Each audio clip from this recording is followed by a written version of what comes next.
Commit to how you want to show up. Commit to the tone you're going to set with and do it.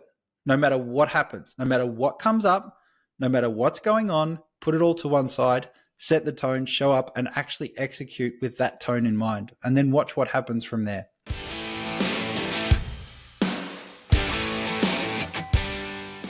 Hi everyone, Rob Kropp and Dan Stones here from Pravar Group, and welcome back to another episode of The Trade Den.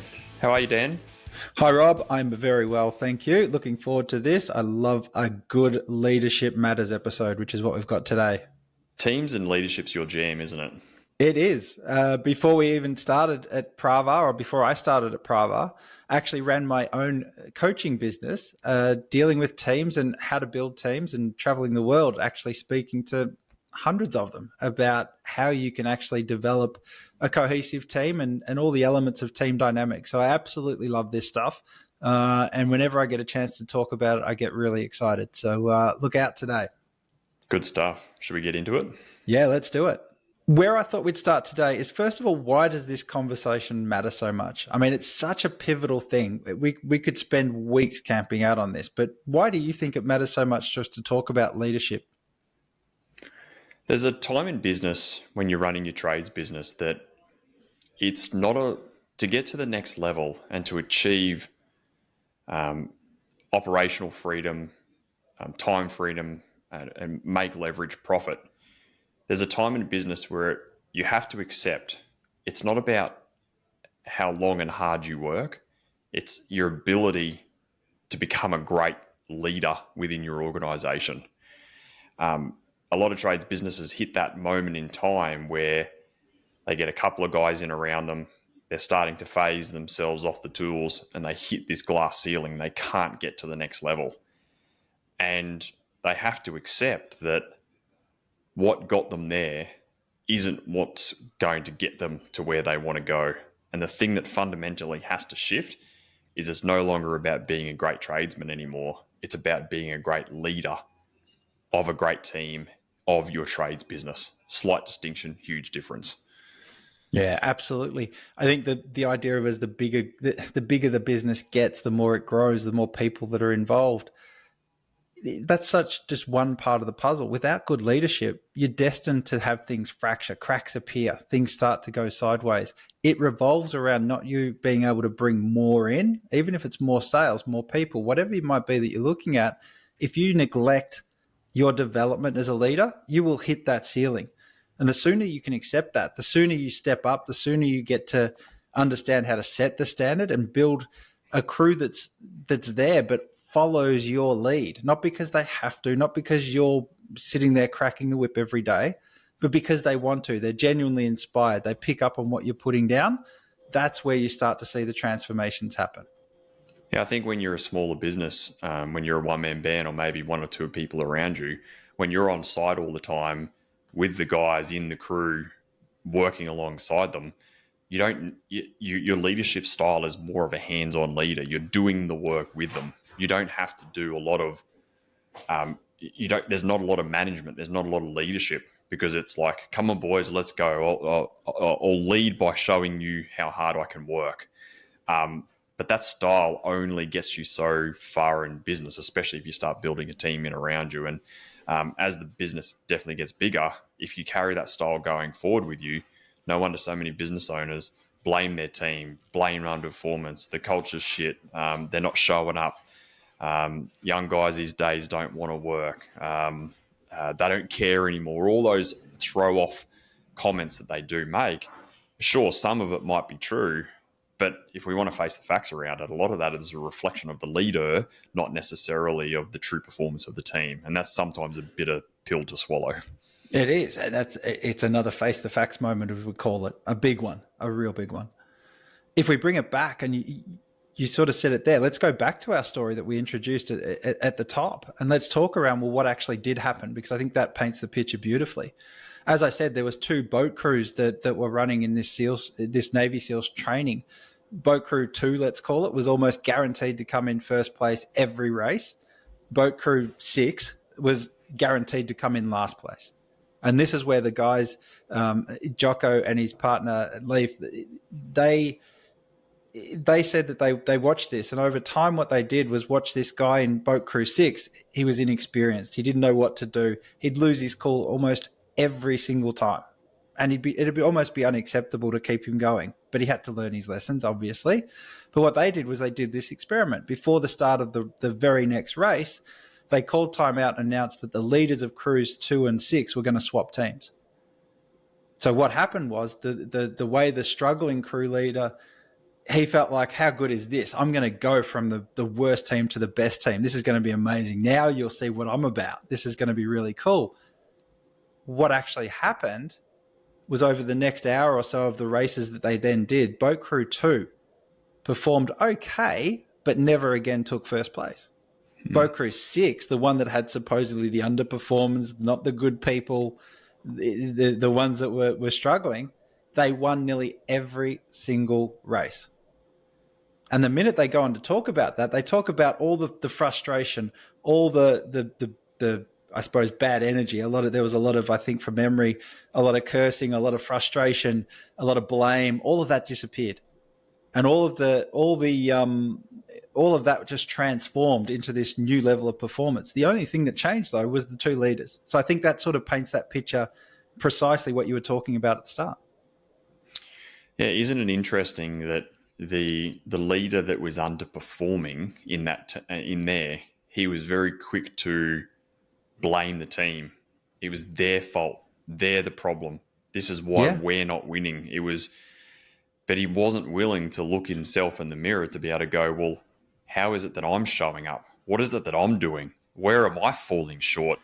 How can I take some responsibility for this? It was all this external blaming rather than internal ownership, hence why the book called Extreme Ownership. Yeah, exactly right. And I find it so good, not just so much what the reflection on the leaders, but the way the teams fell into line, the way that we're going to talk about this today, the way that the whole tone shifted as a result of changing the leader, but the way that the culture of that team, if you like, that cleared up almost immediately the second a different leader came in. Yeah, it comes back to this saying, which I love, and it says that in leadership, the fish rots from the head down. And I know it sounds a bit rough, but what it's saying is that everything starts and stops with you as the leader. Everything starts and stops. The fish rots from the head down. And it's the tone you set, the vibe that you bring, the culture that's bred, everything, the standards, the expectation, everything comes from you as the leader.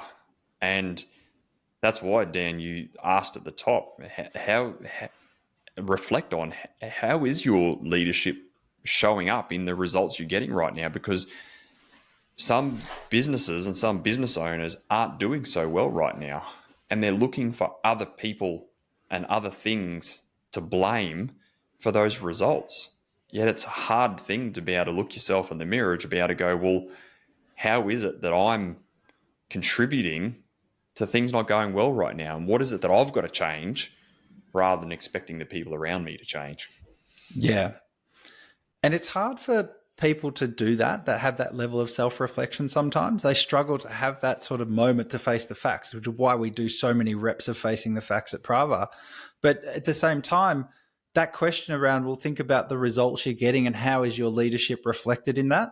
If you look hard enough and you really answer that question, you'll see the ripples of your leadership in there. And it's a good way to do it. If you're a bit taken aback or it feels a bit too confronting for it, just explore the results. What are you actually achieving? And then revert back from what's happening out there in the field, on the ground, in the office, whatever it is. How is that a reflection of my leadership? And if people are the culture, if you like, if it is negative, if it is people blaming, if it is that, reflect on that and see how you go about doing things in your world. And you'll be amazed to see the reflection coming straight back onto you when you have that moment of clarity, because it's always there, isn't it? So let's keep going on this idea of setting the tone. This is where we want to camp out for the rest of this episode. What do we mean by tone, and how do you find a tone, and how do you set a tone as a leader? That's what we want to sort of really focus on. So Rob, I think the first one it's near and dear to your heart. Around presence is probably what we mean by tone. But talk a little bit more about what presence means to you in your mind. Yeah, a saying that's always stuck with me for a very long time, and came from Gav Houston, a business partner. He said to me earlier in my journey, he said, "Rob, never underestimate the power of your presence." And that saying has stuck with me for my whole time as I've developed my own leadership style and gone on my own leadership journey. And what it's always doing is reminding me around how I show up as a leader, um, how I communicate, the way that I say things, um, the way that I react and respond to certain things, just my general presence, regardless of what's going on in my business and personal life, just my presence, um, and and my energy, which I know we want to talk a little bit about, but just the energy that I bring to the team and to the overall coaching group. And so, I think as a leader, we can never underestimate the power of our presence and how we show up on a day-to-day basis and what that does to set the tone, set the standards, and set the expectations around the results that we drive within our organizations. Yeah, I love that. I think the way you led with communication is really important. What you say is such a critical thing.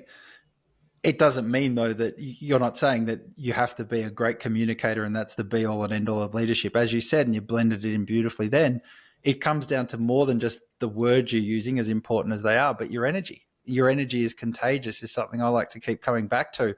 What are you putting out there as energy when you show up? And people pick up on that vibe.